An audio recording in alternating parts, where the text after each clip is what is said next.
Olá pessoal, tudo bem? Estamos novamente com mais uma aula de português para os sextos anos. Eu sou a professora Cléia da Rocha e hoje nós vamos continuar falando sobre o poema.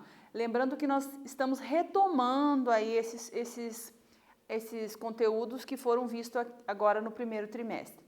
E lembrando também, você que está assistindo às aulas somente pela TV, você tem que fazer as atividades e entrar em contato com a sua escola para saber como apresentar essas atividades para os seus professores. Tudo bem? Então não se esqueçam disso.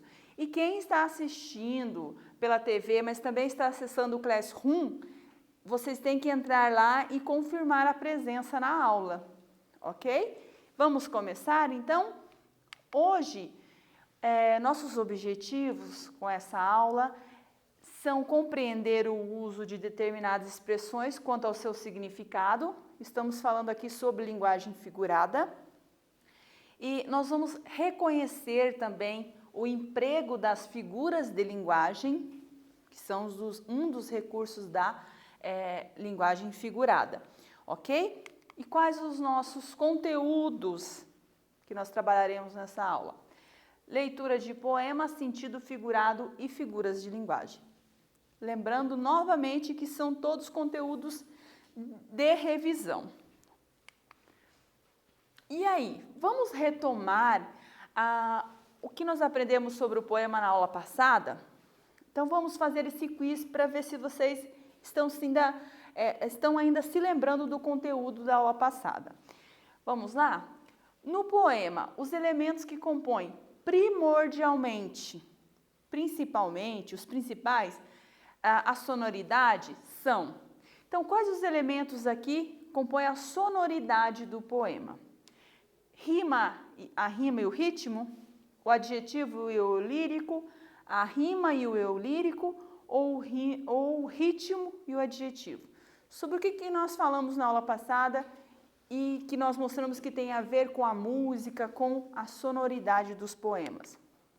A rima e o ritmo. São eles que fazem com que nós nos lembremos das palavras e retomemos, então, a música por essa semelhança no final que as palavras têm, geralmente, no final do verso, e também o ritmo, que constrói, então, uma sonoridade específica em cada poema. Tudo bem? Vamos continuar? Então, vamos retomar a leitura deste poema que vocês já decoraram, que é o Madrigal, não é mesmo? Então, é um poema que diz: meu amor é simples, Dora, como a água e o pão, como o céu refletido nas pupilas de um cão. O que eu quero que vocês prestem atenção hoje sobre este poema? Eu quero que vocês prestem atenção como o autor ele vai construir uma imagem. Eu já comecei a falar sobre isso na aula passada, mas vamos agora retomar de fato esse assunto. Então, assim, o poeta ele vai tentar descrever, o poeta, não, aliás, o eu lírico, né? A gente não pode confundir o poeta José Paulo Paes, mas quem que vai trazer a mensagem para nós? É o eu lírico. Então, o eu lírico ele vai tentar explicar o amor dele pela Dora. E para isso ele constrói como se fossem imagens. Veja, não estou dizendo aqui que o poeta sentou e desenhou e construiu uma imagem. Não é isso. Construir uma imagem é quando eu, por meio das palavras, eu construo uma ideia que faz com que meu leitor imagine aquilo de uma forma tão realista que ele quase vê aquilo. Vocês entendem, então, o que é essa construção de imagem? Então, quando ele diz, meu amor é simples, Dora. Amor simples? Simples como? Você ainda não consegue visualizar como que esse amor é simples.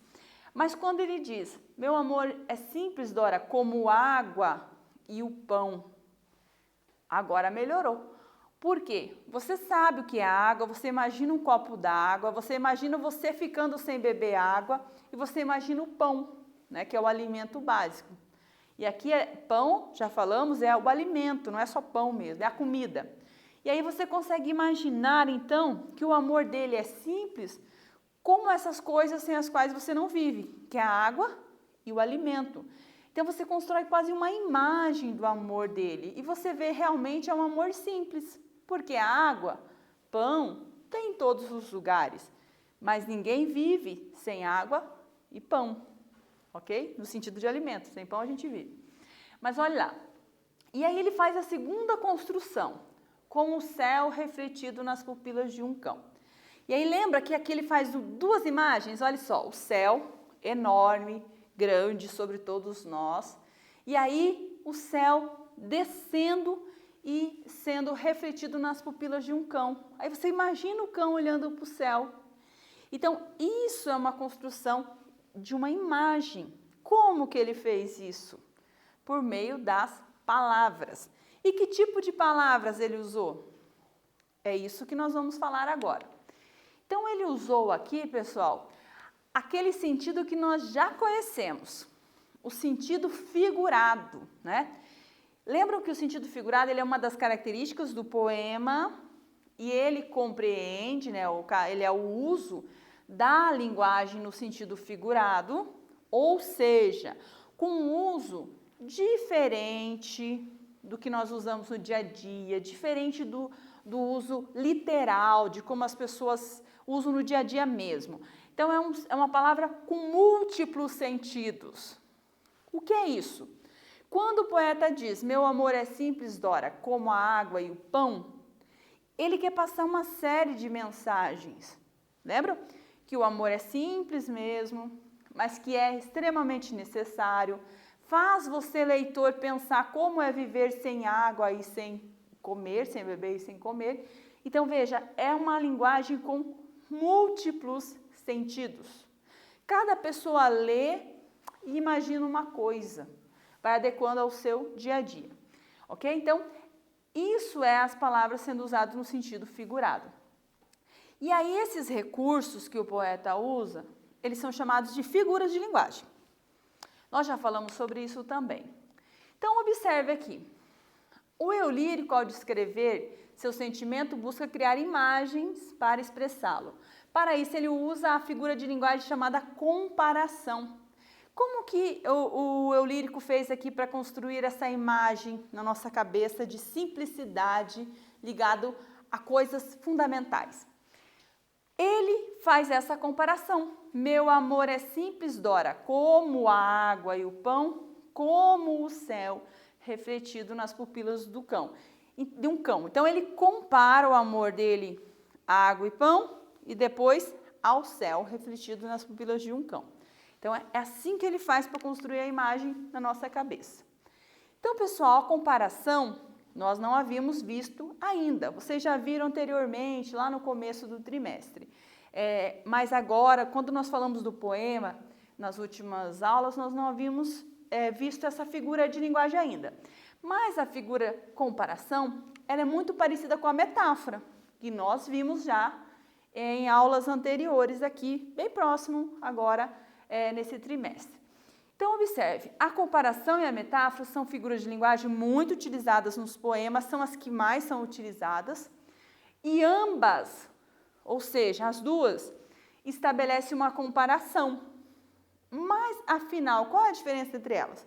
Então, se a metáfora e a comparação estabelecem uma comparação entre elementos, qual a diferença entre as duas?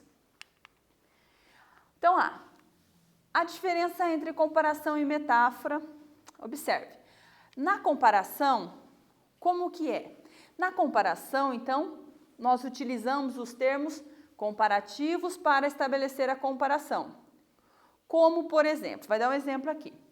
Os olhos dela eram como duas jabuticabas. Estão vendo aqui? Como? Como eram os olhos dela? Parecidos com duas jabuticabas. Vejam, é um sentido figurado? É, porque ninguém tem olhos de verdade parecido com jabuticabas. Mas o que pode ter em comum entre as jabuticabas e o olho, os olhos aqui da pessoa? A cor, possivelmente, não é? Então, não é que os olhos são parecidos com a jabuticaba no sentido que nós usamos no dia a dia, mas algum elemento entre os dois em comum, que no caso é a cor. Então, na frase foi utilizado o termo comparativo como. Os olhos dela eram como duas jabuticabas, ok? E a metáfora? A metáfora, pessoal, é uma comparação, mas implícita. Ela não é direta, igual a comparação que a gente viu. E ela não usa o termo comparativo. Então, ela estabelece uma relação de semelhança, utilizando expressões com significados diferentes do habitual. Quer ver um exemplo?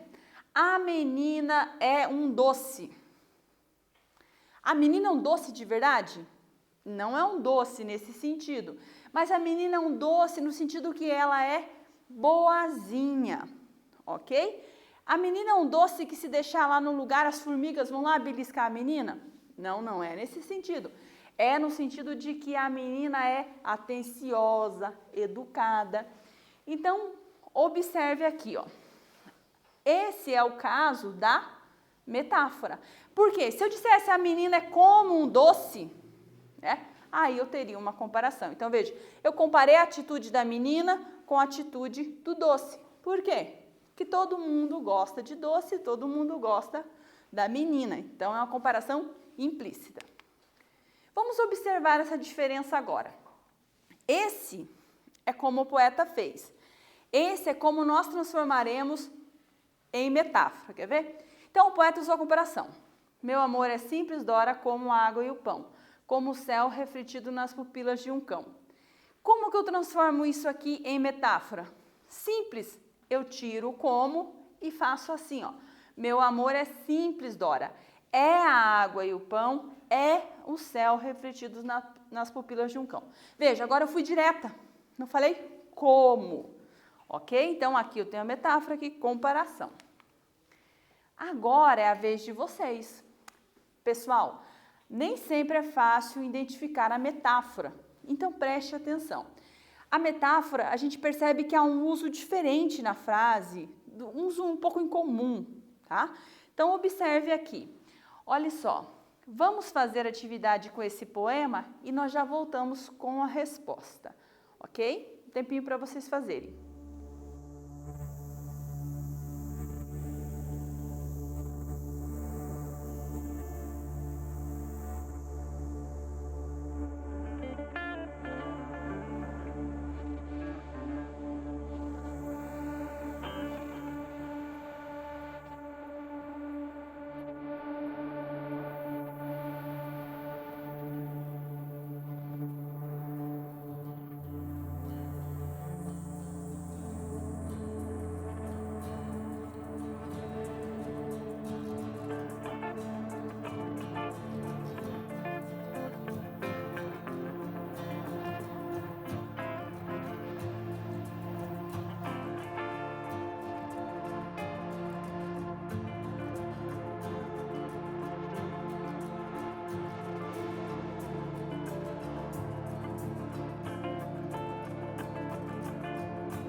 aí, pessoal, conseguiram resolver isso aqui?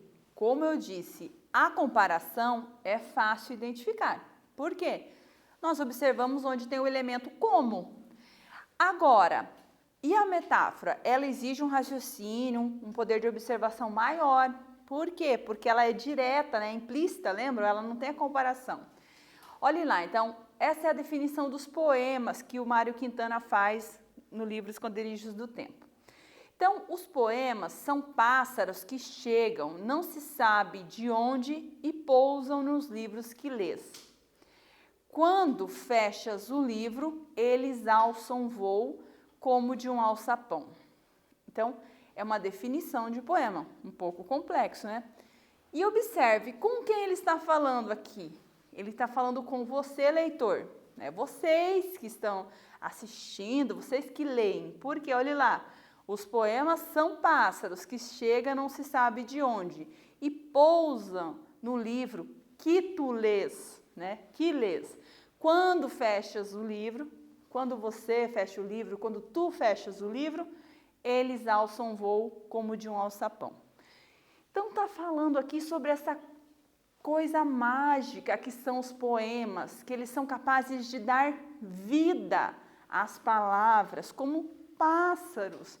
Mas vejam, onde aqui ele construiu a metáfora? Olhe lá. Os poemas são pássaros que chegam. Por que é uma metáfora? O poema é um pássaro?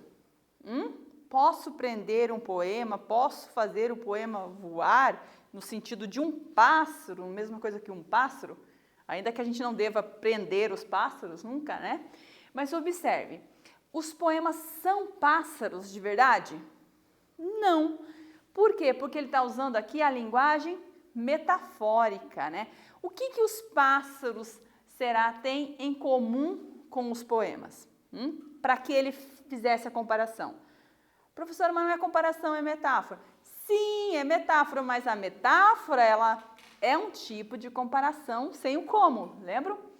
E aonde que está a metáfora aqui? Quando fechas o livro, eles alçam voo como de um alçapão. Aqui ele comparou. Fechei o livro, o poema foi embora, o pássaro voou, né? Então, ele se libertou. É quase como se a gente, quando abrisse o livro, libertasse os poemas. Não é mesmo? Então, vamos continuar? Entenderam a diferença aqui da comparação e da metáfora? Agora, né? Vocês vão ter que explicar a metáfora, como ela foi construída. Observe, que semelhança há entre pássaros e poemas que permitem ao poeta dizer que os poemas são pássaros? Observe aqui, vocês vão fazer esse exercício e nós já voltamos, ok?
aí, pessoal, conseguiram resolver esse exercício?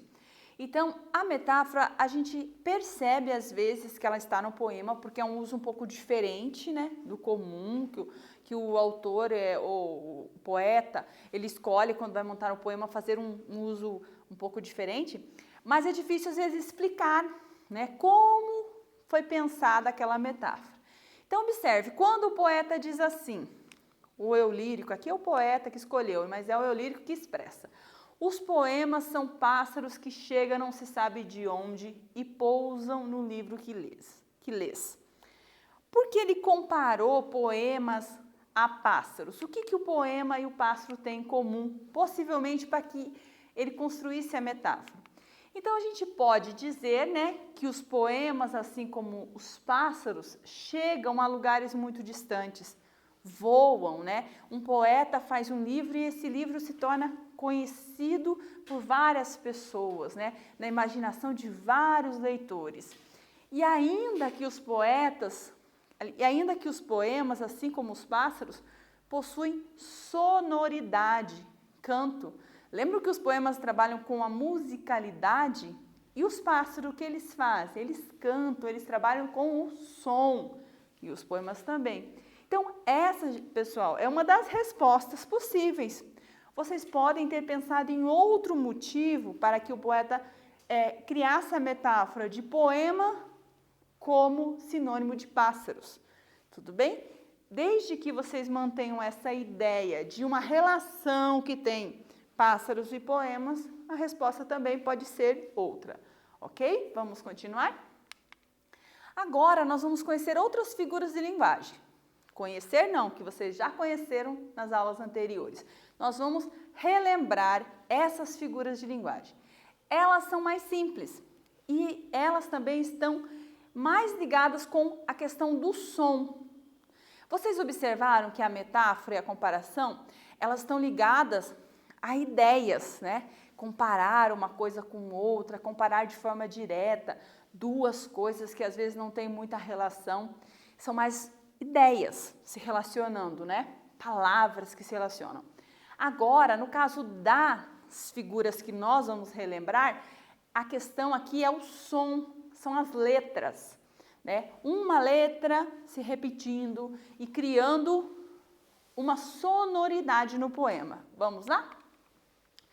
Observe a consoante que se repete nessas estrofes do poema de Cecília Meirelles. Esse poema é o Colar de Carolina, ó, tem um trava-língua aqui.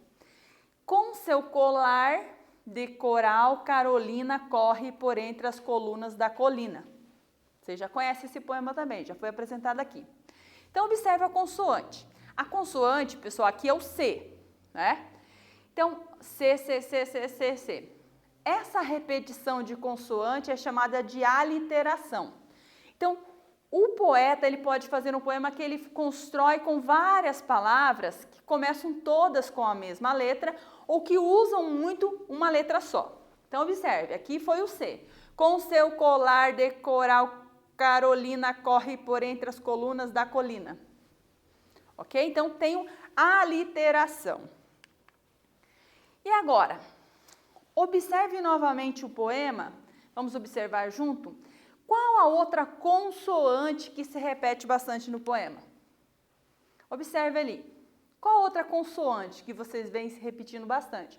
Com seu colar de coral, Carolina corre por entre as colunas da colina. Identificaram? É a letra L, não é mesmo? O L é a segunda letra que mais se repete e se repetiu propositalmente em várias palavras do poema. Observe, olha lá.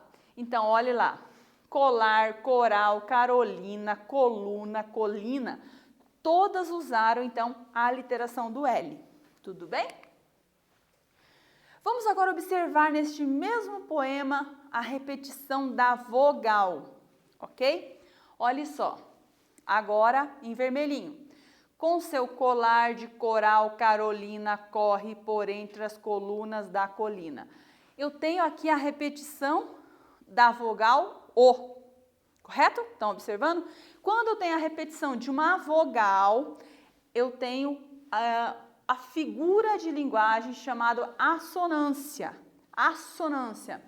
E lembra que para as pessoas que pensaram as figuras de linguagem, as vogais não tinham som. Eles consideravam que as consoantes tinham som, eram letras, e que as vogais elas eram sem som, por isso assonância, ok? Agora, você vai identificar a presença aqui da assonância neste poeminha de dois versos e uma estrofe, ok? E já voltamos aqui com a resposta.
E aí, pessoal, conseguiram identificar a assonância aqui? Então, primeiro, né, você tem que identificar, será que tem assonância? Identifique no poema abaixo de Carlos Augusto Novaes se há presença, né, de assonância.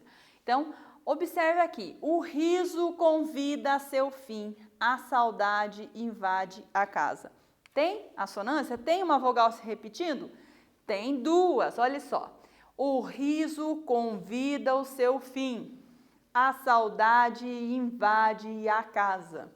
Então, ele repetiu propositalmente o i no verso primeiro e repetiu o a no segundo verso. Professora, mas por que você não marcou esse i de invade? Porque uma das coisas sobre a assonância é que na assonância, a repetição da vogal ocorre geralmente na sílaba tônica. Então, eu tenho assonância quando eu observo a repetição na sílaba tônica. Então, o riso convida a seu fim. Todos os is estão na sílaba mais forte. No caso do invade, não, ele está na sílaba fraca. Então, a assonância tem mais esse detalhe, diferente da literação, que a gente não precisa se preocupar se está na sílaba mais forte ou não. Ok? Vamos continuar? Vamos fazer um quiz agora, para ver se vocês sabem a diferença das figuras de linguagem que nós aprendemos agora nessa aula. Vamos lá? No verso de Mário Quintana, um vento vinha ventando. Há presença de qual figura de linguagem?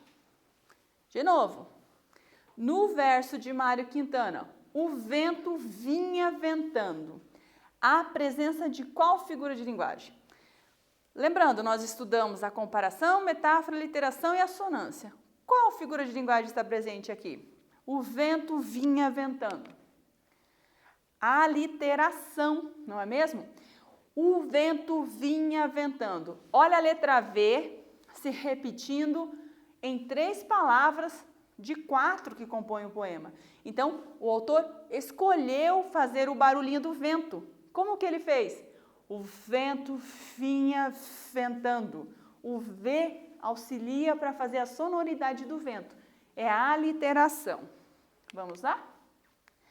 Então, pessoal, essa aula nós retomamos os poemas e agora finalizando essa retomada de poemas que fizemos durante 3 aulas, não é mesmo? Nós relemos poemas que pertencem ao livro Ou Isto ou Aquilo, da Cecília Meirelles, que é um livro muito interessante, que brinca muito com a sonoridade, com a literação e também com a assonância, que brinca com as metáforas. E também o poema, conhecemos um poema do Mário Quintana, que eu deixo essa indicação de livro. Mário Quintana também usa muitas metáforas, muito a comparação nos seus poemas. Tudo bem? Então, nessa aula, nós estudamos sobre o poema, vimos então sobre sentido figurado que está presente nos poemas e sobre 4 figuras de linguagem que nós identificamos nesses poemas aqui, que foram a comparação, a metáfora, a aliteração e a assonância. Ó, não consigo abrir esse dedinho, que é difícil, né? Então, foi isso nessa aula. Espero que vocês tenham gostado e até em breve.